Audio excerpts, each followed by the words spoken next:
There are many stars there, but can't be seen in the camera. Small stars, very far. You can feel the sense of. You can feel the expanse. It's pitch dark. It's so beautiful. No?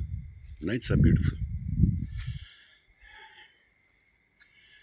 Pitch dark and night. It's the night that is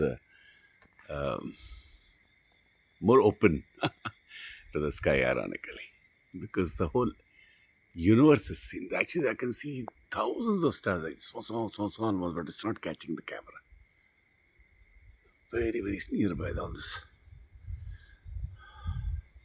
You can imagine all these stars have been observed for ages, and God knows how many experiments have been done, and indirectly how much reasoning has been done, and all that has been mapped out. And the Voyager has been sent there.